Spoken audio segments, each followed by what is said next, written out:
Last 2 days at the gym. I'm trying to get on equipment over there at the gym. And for 2 days straight, for some reason, people are on the machines, sitting, not doing anything, except for this. They're watching TV, they're watching movies, they're watching shows. They're not working out. They're just sitting there like, I'm trying to get a workout. Like, I need to lose weight. This has happened 2 days in a row where people are just sitting there. Like, I get it. You want to listen to music? Great. Yeah, find your music and get on it. Yeah. Yeah, I get it. I get it. Like, what show could be that interesting that you can't do it at home? Like, is your home life that bad where you have to escape to the gym to go watch something? Go to the Uh, library and go watch it. You got headphones. Go to the library or something. Go to McDonald's. Go to a fast food place and do it. Get out of my gym. There needs to be some kind of gym etiquette. I get it. I go to the brokey gym. I go to the cheap gym, but still, come on. uh,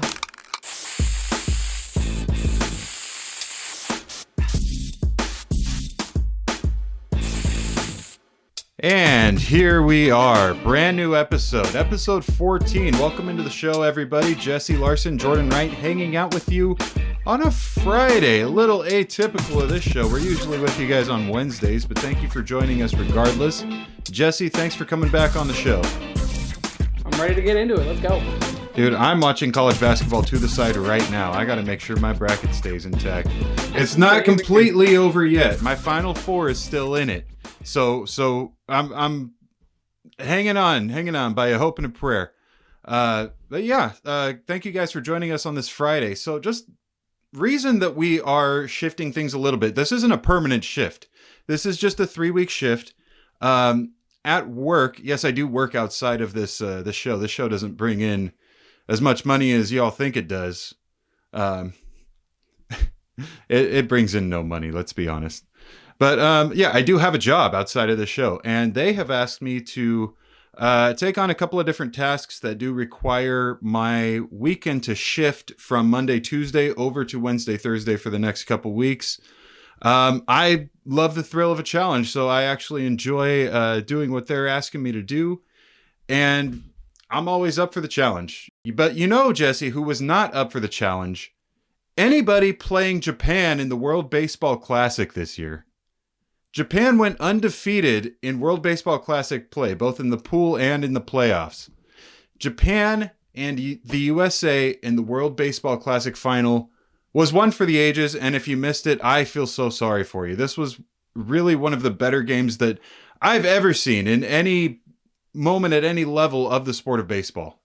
I gotta agree with you to an extent, Jordan, but man, that Japan-Mexico semifinal was just as good in my opinion. What a game! What a comeback for Japan just to get to the final. So, but yeah, what a storybook ending. Trout versus Ohtani. You can't get any better than that. Both of these guys playing meaningful baseball for likely the first time on American soil in their lives. I mean, I know Trout did reach the playoffs one year against the Kansas City Royals and then got swept. So the Angels haven't been in too much meaningful baseball throughout the last decade plus. So seeing Ohtani, Trout, especially at the last at bat, you really couldn't have scripted it better than that. And then Trout striking out with 3 swinging strikes. That doesn't happen to him. He's done it 24 times, Jesse, in his career. It just goes to show the power and the overall sheer dominance of Shohei Ohtani. This is not a player that we've ever seen anything like before. Yeah, people always call back to Babe Ruth being the pitcher and the hitter that he was. Babe Ruth stopped pitching at 24. I don't know if you knew that. Babe Ruth stopped pitching at 24. Shohei Ohtani is 28 years old, and he's coming into his prime, it seems. This is a scary dude. Scary, scary dude. Yeah, and he's still throwing in the hundreds too. But I mean, I don't know what else you can say. Just one of the greatest 5-tool players, or even you want to call him a 6-tool player, I guess, who he's pitching too. But I'm amazed, and I'm really impressed by not just Ohtani, but the overall Japanese lineup. Obviously they came into the tournament number 1, but I definitely thought there was going to be more competition, I guess, for them, and it didn't happen other than Mexico giving them a run down to the final inning. But yeah, kudos to Japan, and I'm really looking forward to 2026 now, though. I didn't think it was going to be as good of a tournament as it was, and I was locked in the entire time. Team Mexico just showing the power that they have. Mexico never really been looked at as a baseball powerhouse. They advanced to their first semi in the nation's history, and the entire country going nuts. Randy Rosarina was playing out of his mind. Man, this dude plays big in big games. He showed it in the World Series a few years back with Tampa Yeah. Bay. Dude, I mean, and yeah, just that game, that bottom of the ninth 2-run double walk off. Uh, that game against Mexico, that could have been a great final as well. But I don't know, just something about Trout versus Ohtani. That was a great ending to what was a great tournament. Yeah, I kind of feel for Mexico though. They had Japan on the ropes. You know, you have the big dogs on the ropes, and you just couldn't close it down.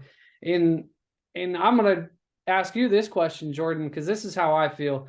Um, I don't like the single elimination playoffs. What's your take on that? I feel like it's got to be a little bit of you got to at least the best 2 out of 3, because that other semifinal, Cuba USA, there was no contest there. I'd like to see Cuba get another shot at the Americans, but I just don't like the single elimination tournament.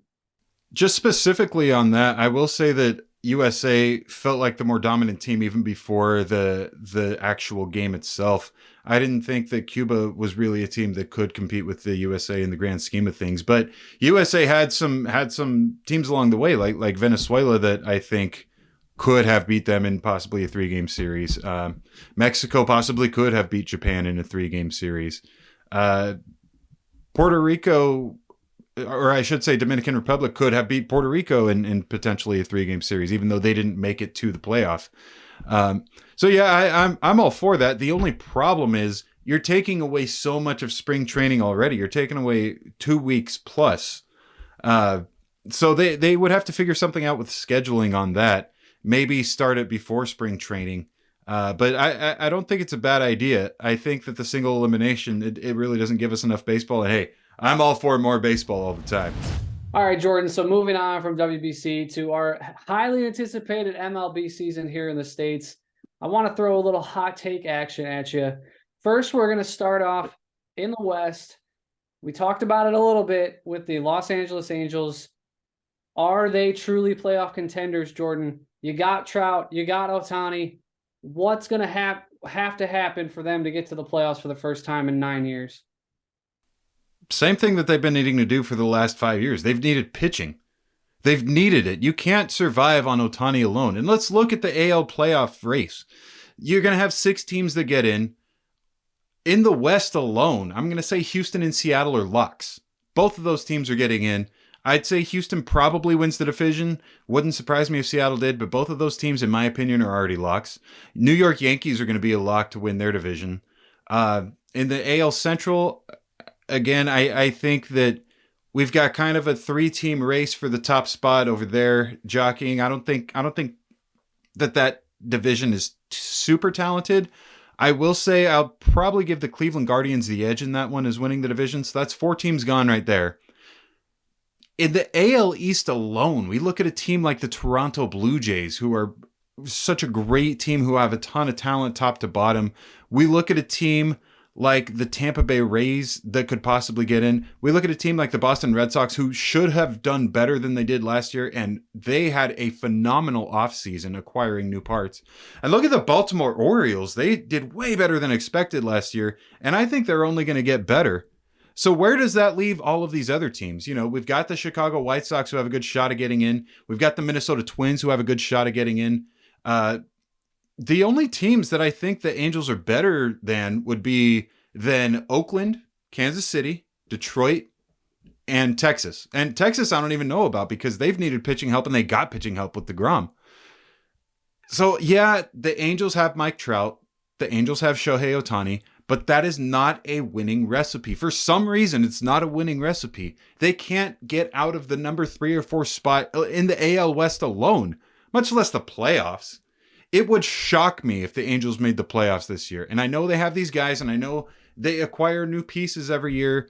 You think back to Anthony Rendon, that didn't really work out too much for them. You think back to Albert Pujols, like they made the playoffs once with him. It was atrocious the way that this team performed when they had superstars on their team. It looks like on paper this team should dominate, but they won't. For some reason, they just won't. Okay, now looking at it from that perspective, you talked a little bit about the Blue Jays. I'm going to throw this one at you, Jordan, and I want you to give me a rebuttal here. I'm going to say the Toronto Blue Jays are going to win the AL East. You got Vladdy Jr., Bo Bichette, Alejandro Kirk, Alex Manoah. I'm saying the Blue Jays take the AL East. Yay or nay? Nay, but I don't hate it. I still think the Yankees are the cream of the crop. I still think the Yankees have acquired enough pieces to remain one of the more dominant teams in the American League. The Toronto Blue Jays are a very good team, and would it shock me if they won the division? No. But I do think the Yankees are still that top dog. Getting Aaron Judge back, making Aaron Judge the captain. I mean, this dude is legit. He has been legit. He's been showing it for such a long time. Regardless of what you guys might think, I think of Aaron Judge. I think of Aaron Judge very highly. I think that the only thing that I think could stop the Yankees is injury. They've been plagued by the injury bug, not even just in the offseason, but just historically throughout the last few years. They're going to be without Frankie Montas for a while. They're going to be without a couple of those other guys. So, yes, I do think the Yankees are going to win this division. But yeah, like you said, look out for these Toronto Blue Jays. They're a threat. They are a real threat. But if you're asking me straight up, Blue Jays or Yankees, it's Yankees. Nice. Like I said, throwing a hot take at you. It might be a little less of a hot take than you might think. Like I said, like you just talked about as well, Blue Jays are a young, up-and-coming team. I really think they have a shot. Now we're going to skip over to the National League. All right, so NL Central. There hasn't been a repeat champion, Jordan, in the NL Central since 2016. St. Louis, they picked up some good piece there, Wilson Contreras, in the offseason. They've got Nolan Arenado, league MVP, Paul Goldschmidt. But the Brewers did a little bit in the offseason quietly. I think the Cardinals might not win the Central this year. I think Milwaukee really has a strong shot if they can improve their hitting. But that pitching staff in Milwaukee, I'm going to say that they win the NL Central. What do you say, Jordan? Well, up until today, I was pretty confident that the St. Louis Cardinals had the best shot of winning that division. Now I don't know. Adam Wainwright's not going to start the year, and we just found that out today. Regardless, this is his last season, and Adam Wainwright is as old as they come in the league right now. But he's still a very, very good piece that they were counting on going forward. So I do like the moves that Milwaukee has made. And if you were to ask me right now, just straight up, who's going to win this division, I don't know that I have a definitive answer for you after today. I had kind of looked at this beforehand and made my choice already. That's tough, man. I don't know. And don't be surprised if the Cincinnati Reds have something to say about it too. They've been up and coming for a little bit. The Chicago Cubs, I don't think they're quite there yet, but I do like the moves they have been making this offseason. They look like they're going to be ready to contend here in a year or two. I can't give you a definitive answer on that one. I'm sorry, but I think it's kind of right down the middle right now between the Cardinals and the Brewers. Yeah, absolutely. It's a tough prediction. Yeah. Tough division to predict. Exactly. Like you talked about, despite the abysmal start that the Reds had last year, they still had a very solid end of the season. And I think that's going to propel them forward this year. I don't know if it quite gets them to Milwaukee and St. Louis's level, but I think this could be a good race. And I'm really excited for it too, because growing up in Wisconsin, being a Brewers fan, it was, growing up, the Brewers were losing 100 games a year. Now it's nice to see them being able to contend for a division title every year. And it didn't pan out last year, obviously. St. Louis was just too good. I mean, Paul Goldschmidt is, I think, a front runner for another MVP. But looking at the NL West now, I think this is a three-horse race, Jordan. I really think that San Francisco, despite what happened last year, they're going to be back. And I don't think that the grip that the Dodgers have on the West is as strong as it's been for the past decade, bar, remove 2021 with the Giants' big season. But I think the Dodgers aren't going to win this division this year. What do you think? We're on the same page on this one. I think that the Dodgers have lost enough pieces, both in their, or actually in their rotation, in their bullpen, and in their lineup, to say that they're not the cream of the crop in this division anymore. I think the San Diego Padres have surpassed them. And I know that might be crazy to say just looking at the record of the Dodgers last year, but I think that was somewhat of a fluke. As we saw in the playoffs, the Dodgers couldn't hang with the Padres. Not only could they not make it to game 5, like they almost got swept. Yeah. Yep.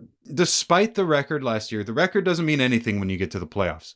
I do think that it's a three-horse race. I think it'd be foolish to say the Dodgers can't win this division. I think maybe I'm not as strong on the San Francisco Giants as you are. I really don't think they have too much of a shot at this division, but I think it's Padres, and I'm pretty confident in that answer. I like what's going to happen in the NL West this year, and it's going to be nice to see the Dodgers stranglehold kind of loosen a bit. Now to the NL East. All right, it came down to the very edge or the very end last year. What happens in this division this year? Atlanta, New York, or is somebody else going to puff their way forward and take that division away from those two? I think so, but I want to hear your answer first. Well, let's not be too quick to forget about what the Philadelphia Phillies did last year. That's where I was going with it. So I'm not right now saying the Phillies are the strongest team in that division, because they're not. They're probably the third strongest, but I think there's just so neck and neck with these other two teams, the Atlanta Braves and the New York Mets. The Edwin Diaz injury hurts the Mets like crazy. It is such a huge blow. People don't understand how good of a reliever Edwin Diaz is. He's going to be somebody, when you need someone to come in to close games consistently, that all of a sudden you don't have for the entirety of the year. The Atlanta Braves might have the best offense out of anybody in this division. Certainly the best defense, I would say. The only thing that really concerns me about the Phillies is their defense, because it has been their weakness for years. They have really great pop in their lineup, obviously, as we saw throughout the playoffs last year. Really solid starting pitching, solid relieving. If that defense can tighten up, I think the Phillies are a threat to be right back in that NLCS next year and possibly even the World Series.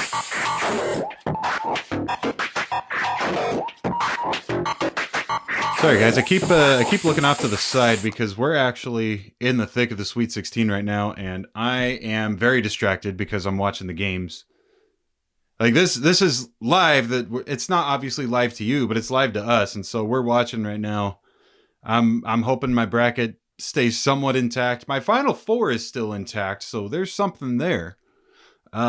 Jesse, are you nervous right now like I am? I mean, I'm not nervous. I don't get nervous. What? I mean, college basketball is my thing. So watching this K-State Michigan State game right now, I got Kansas State in the national championship going down, but they were still going really far. And I've got my Final Four intact as well. So my palms are a little sweaty. I'm not gonna lie. I'm holding on to this one. Yeah, I don't have K-State going quite that far, but I do have them reaching my Final Four. So, yeah, at the moment, I mean, we'll know the result. You guys will all know the result when you watch this episode. But right now, I'm looking at 70 all, and it's a little nerve wracking. UConn is kind of smoking Arkansas right now at halftime, 46-29. Jesse, it's an interesting Sweet 16. It is only the fourth time in Sweet 16 history that we have not seen the following four blue blood schools: Duke, UNC, Kansas, and Kentucky. All did not reach the Sweet 16 this year. It's a good thing, Jordan. I love it. I love seeing it. Yeah, I love the Cinderella stories, man. What more can you say about FDU, Princeton? I know FDU went down to Florida Atlantic, which, by the way, Guess who called that one? Florida Atlantic to the Sweet 16. You But did. beyond that, Jordan, how about Princeton? Another 15 seed from New Jersey. Back-to-back years. St. Peter's went to the Elite Eight. Princeton's got Creighton tomorrow. Man, what a story. And FDU's from New Jersey as well. What is up with the Garden State? I don't know, man. What's going on with these Jersey boys over there? Whew. Lots of basketball, lots of good basketball. Really looking forward to tomorrow, especially Xavier, Texas, Alabama, San Diego State. We got Gonzaga, UCLA coming up tonight. That is going to be a heck of a Final Four rematch. Man, college basketball is it's just so great to me. I can just gush about it all day, but I know you want to continue with the show, Jordan. Hey, you know what? Yeah, like you said, shout out San Diego State, shout out Mountain West still being in the tournament. I did predict San Diego State and Alabama in this round. I have them going down to Bama tomorrow. Matter of fact, Bama is my choice for national champion this year. Speaking of national champions, Jesse, something that I found really interesting is that in this Sweet 16 tournament, 12 of the teams that are in this tournament have never won the national title. And you look at a team like Gonzaga, who's been to the Sweet 16, what is it now, 8 straight years, and they've lost 2 national championships. And before Mark Few got into Spokane, Gonzaga was unheard of, and a team like that to go Florida Atlantic in the Sweet 16, I don't think they're going to win a national championship, but imagine a story like that, a team from Conference USA in their final year, no less, in Conference USA, cutting down the nets in Houston. But man, the parity, like we talked about last week, Jordan, the parity in men's college basketball is just something special. You got just incredible basketball all year. And I don't hate your take on Alabama winning it all either. They're another team. They're not a basketball powerhouse by any means, and they are doing some major damage in this tournament. Jesse, we've been so busy talking about the March Madness and the different aspects of baseball over the last couple weeks that we haven't really noticed the fact that it's almost time for the NBA playoffs.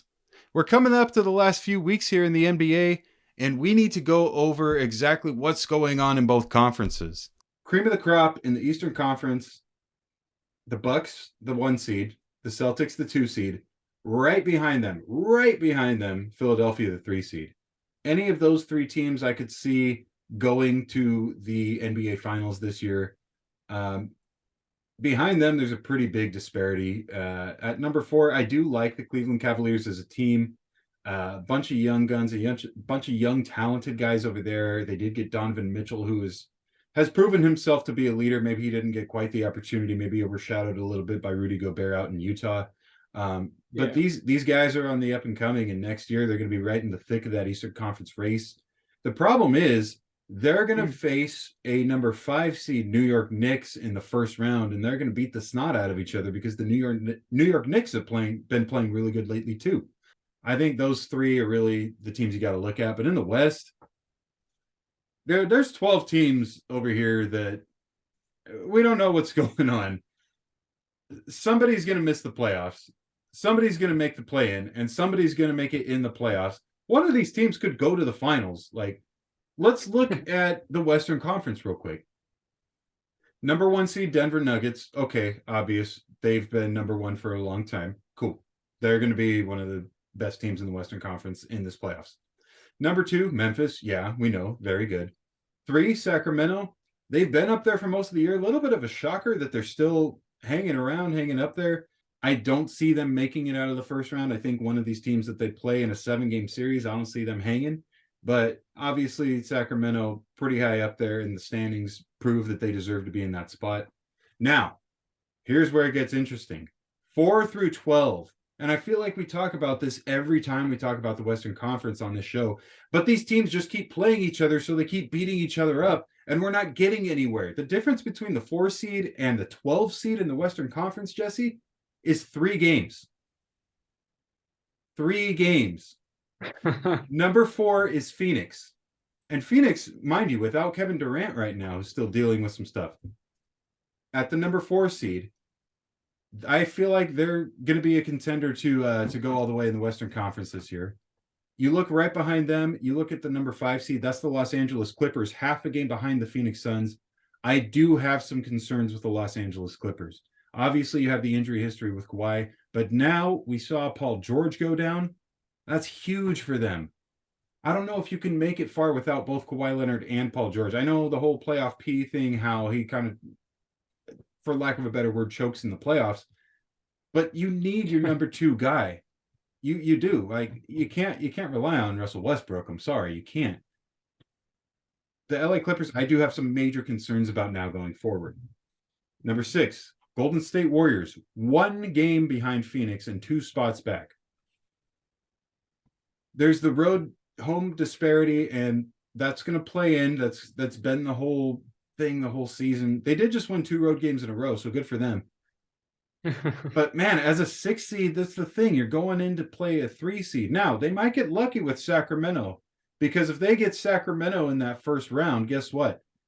The distance between San Francisco and Sacramento isn't very far. I live here in Central California, Jesse. It's only a couple hours drive to get from one city to the next.